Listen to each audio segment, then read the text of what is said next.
Hello मित्रों, स्वागत है आपका मेरे संपूर्ण ज्ञान यूट्यूब चैनल पर।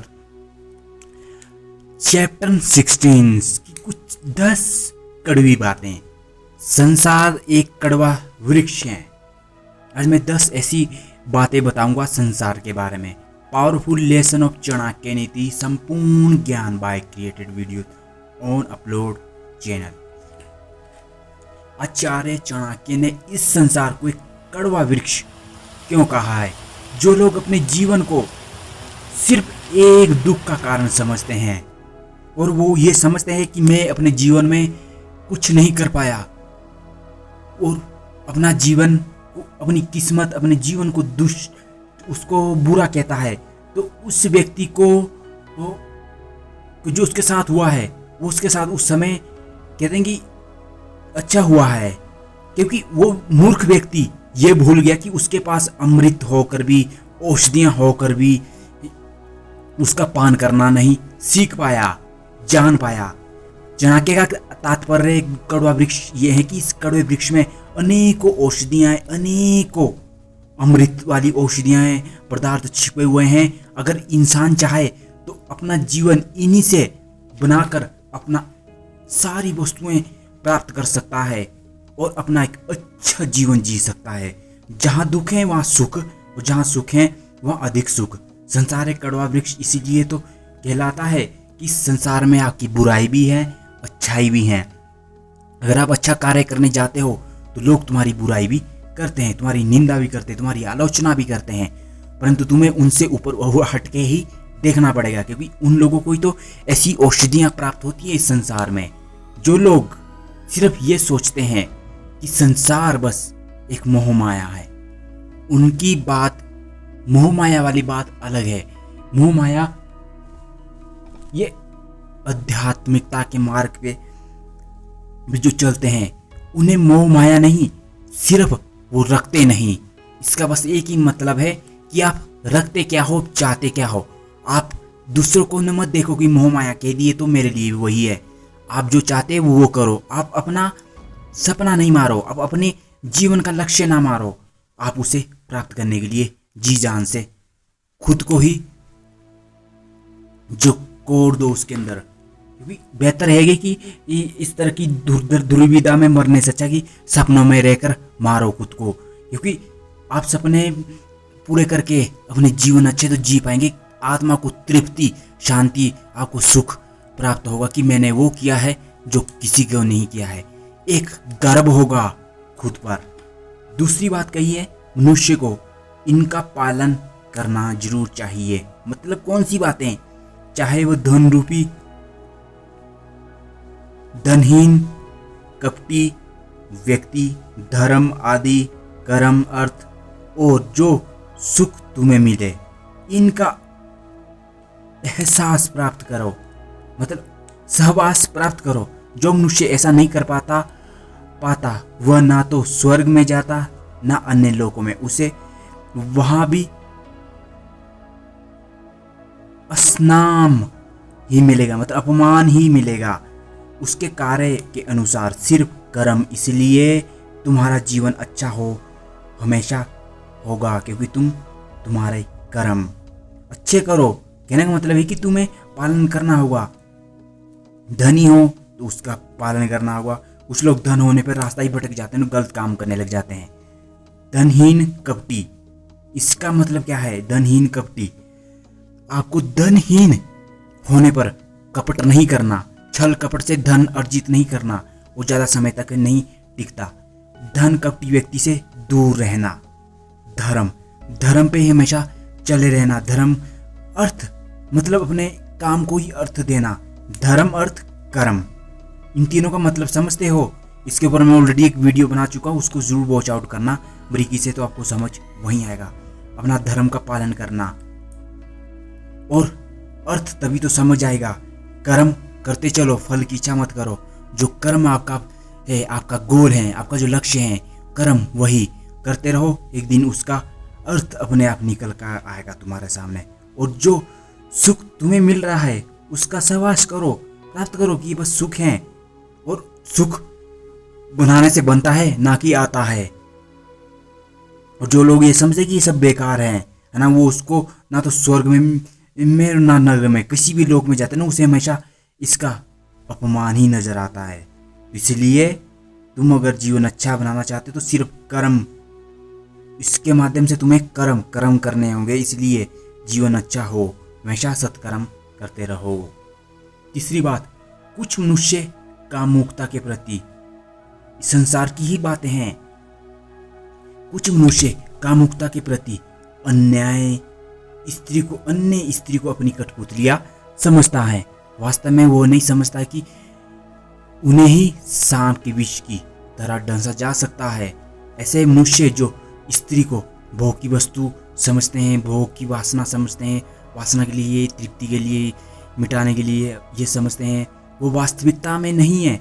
वो वास्तविकता भूल चुके हैं कि जिस योनि की उन्हें चाह रहती हैं वही उनकी जन्मदाग्नि भी हैं, जन्मदाग्नि माता भी होती हैं। तो इसलिए वो, इसका यही कारण हुआ कि वो अपनी ही माता का अपमान कर रहे हैं। और ऐसे नीच मनुष्य नपुंसक ही कहलाते हैं। ऐसा तो उन्हें नपुंसकता ही बनना श्रेष्ठ होगा जो ऐसी कामना करते हैं हर स्त्री से।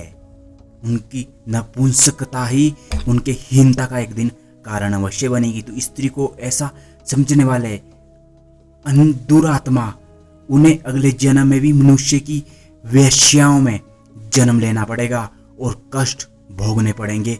जिस तरह वेश्याओं में कभी किसी को अपने प्रति आकर्षित प्रेम हो जाता है, कभी किसी को, और प्रेम इससे हो रहा है, बातचीत किससे कर रही हैं, और प्रेम रूपी रतन को दुख लग रहा हो और दूसरे को सुख, तो इसलिए उसका जन्म वहाँ अवश्य होता है अगले जन्म में।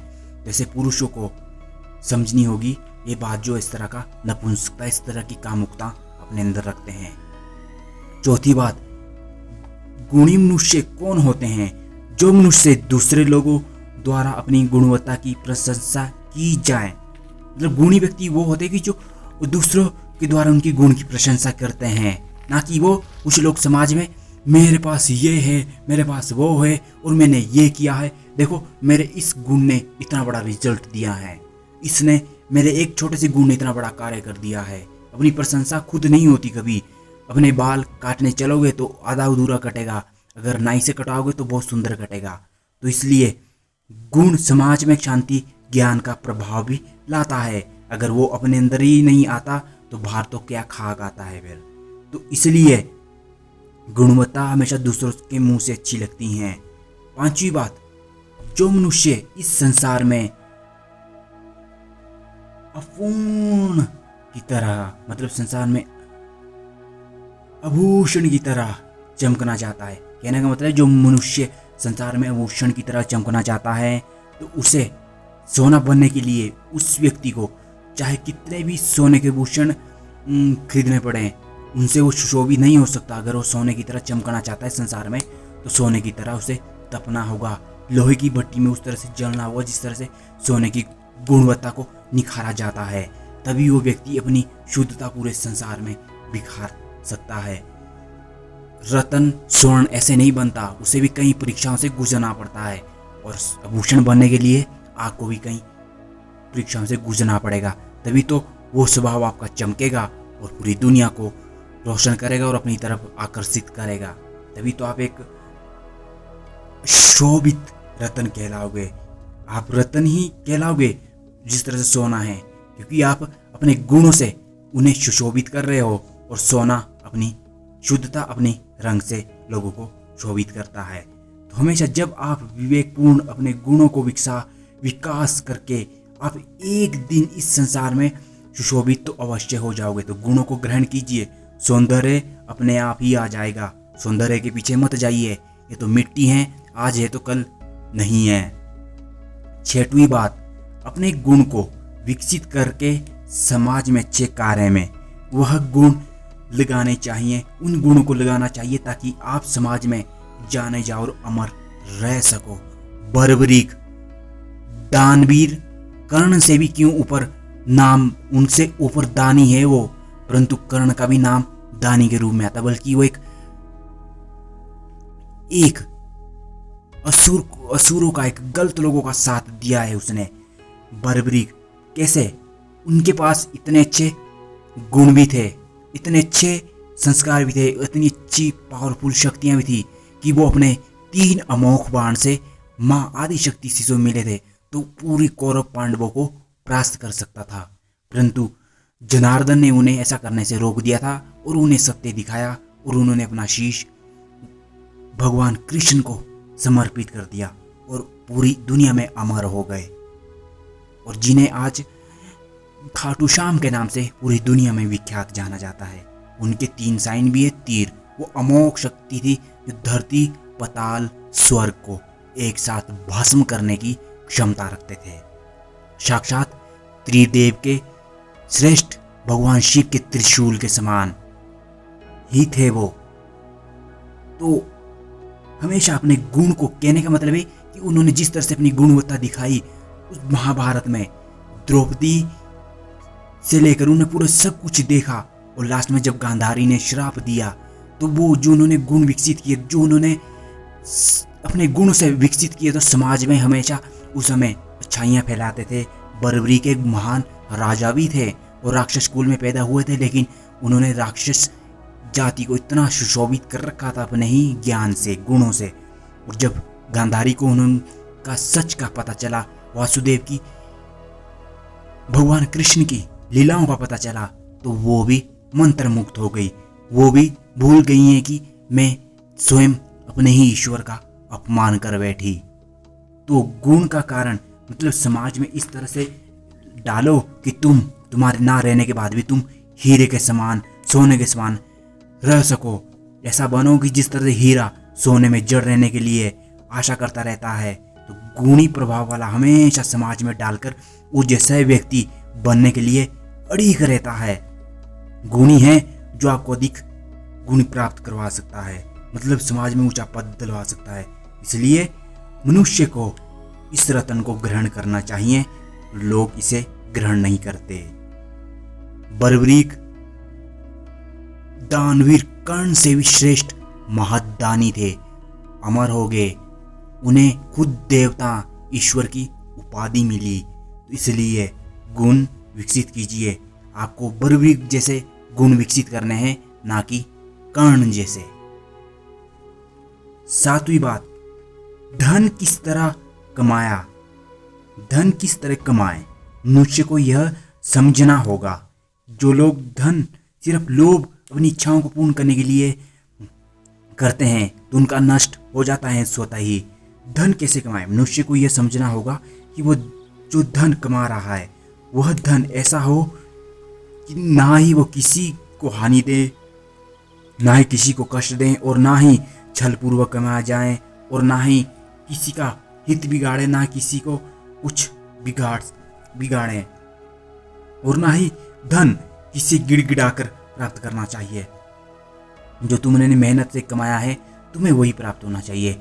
मनुष्य को ऐसा धन प्राप्त करने की चेष्टा नहीं करनी चाहिए कि वो अकल्याणकारी हो, परंतु वो तुम सोच लो तुमने किसे मांग लिया और तुम उसका धन दुरुपयोग कर रहे हैं, और धन से दुरुपयोग करके आप अधिक धन कमाने की चेष्टा रख रहे हैं, तो ये अशुभता है।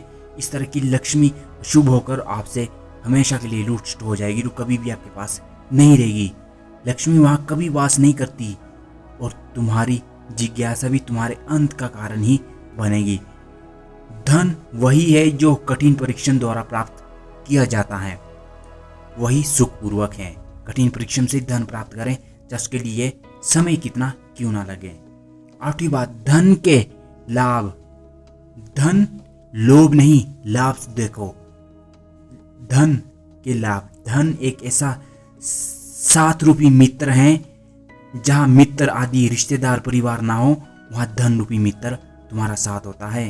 धन को इसलिए अपना मित्र, साथ रूपी मित्र समझे, ना कि धन रूपी समझे उन्हें, बल्कि धन मनुष्य को का भी कल्याण करता है और अन्य का भी कल्याण करता है। तो धन को तिरस्कार नहीं, धन को अपने पास बनाए रखें। धन की श्रेष्ठता को समझिए, उन्हें बरकरार रखिए, ताकि आप अन्य कार्य में भी, अन्य के लिए भी हो काम आए। यही तो धन के लाभ होते हैं कि आप उसका भी फायदा उठा सकें और अन्य के लिए भी वो फायदा उठा सकें। 9वीं बात, नवीं बात का तात्पर्य क्या है? अपमानित होकर मत जीना चाहिए। नवीं बात से आचार्य का तात्पर्य है कि इंसान को अपमानित होकर नहीं जीना चाहिए। इससे अच्छा तो बेहतर है कि वो अपमान किसी का सही ना और दूर चला जाए, क्योंकि जो व्यक्ति अपमान कर रहा है, और ऐसे किसी को अपमान करना भी नहीं चाहिए, क्योंकि अपमान वो कष्ट है जो मृत्यु इस भूलोक में भी और स्वर्गलोक में भी अन्य लोकों में भी मिलता है, जो मृत्यु से भी कहीं अधिक कष्टदायी होता है। तो अपमानित होकर जीने से अच्छा है कि ऐसे अपमान को गले ही ना लगने दें, क्योंकि अपमान आपको बार बार छली करता रहेगा, और मृत्यु तो एक बार इंसान को कष्ट देती है, लेकिन अपमान बार बार। और जो व्यक्ति किसी का अपमान करते हैं एक छोटी सी वस्तु के लिए, तो वो अपमान नहीं कहलाता। इंसान को अपमानित करने से पहले उसे अपना अपमान भी देखना होगा। अपमान, क्योंकि ऐसे व्यक्ति जो करते हैं अधिक किसी का, उन्हें जिस व्यक्ति का कर रहे हैं उसे तो भूलोक इस पृथ्वी लोक पे ही कष्ट मिल रहा है, और जो कर रहा है उसे तीनों लोकों में मिल रहा है। तो इसलिए अपमानित होकर जीने से बेहतर है कि किसी का अपमान ही ना करो। इससे बहुत बड़ा कष्ट आपको ही होगा। जो कर रहा है उसको तो होता ही है, जिसका हो रहा है उसको भी, और जो करता है अधिक उसका इस युग में भी और अनेक लोकों में भी होता है। दूसरी बात, अगर आप किसी को कुछ नहीं दे सकते तो किसी से पाने की चेष्टा भी नहीं रख सकते।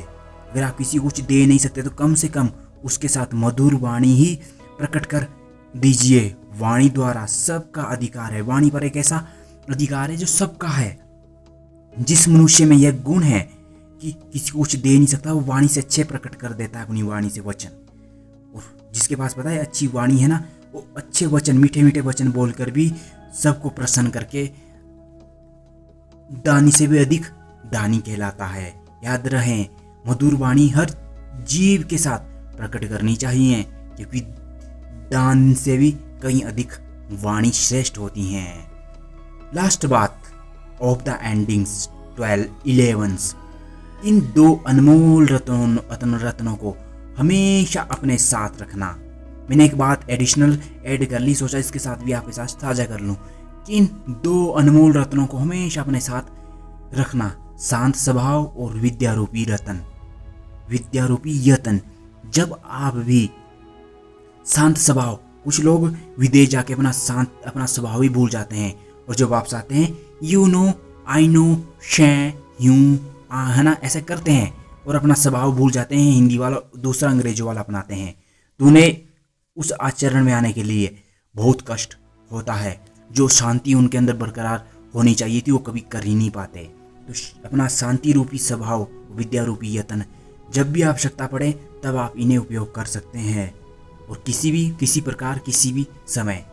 ये इस प्रकार का धन है जो अपने पास रखो तो अधिक से अधिक समय में आपको खुशी देता है, और अगर आप इसे किसी के साथ साझा करो तो ये धन अधिक से अधिक मल्टीप्लाई होता है, और धन से अधिक लोगों, इस धन रूपी यत्न क्यों कहा है कि अधिक से अधिक लोगों का फायदा हो। धन जिस तरह से एक जगह नहीं टिकता, ये बातें भी ऐसी ही हैं। शांत स्वभाव आपसे अनेक बनेगा और विद्या रूपी अनेक बनेगा, तो शांति तो स्वाभाविक है।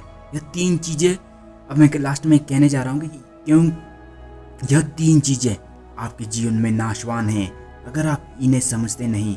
विद्या को सर्वोपरि है, विद्या सर्वोपरि है, उसे धारण कीजिए, हर पल ग्रहण कीजिए। दूसरा शांति स्वभाव, तीसरा कर्म धर्म, इन्हें कभी त्यागना मत, और अपने जीवन को हमेशा तुम्हारे शांतिपूर्वक अपने आप बनाएंगे।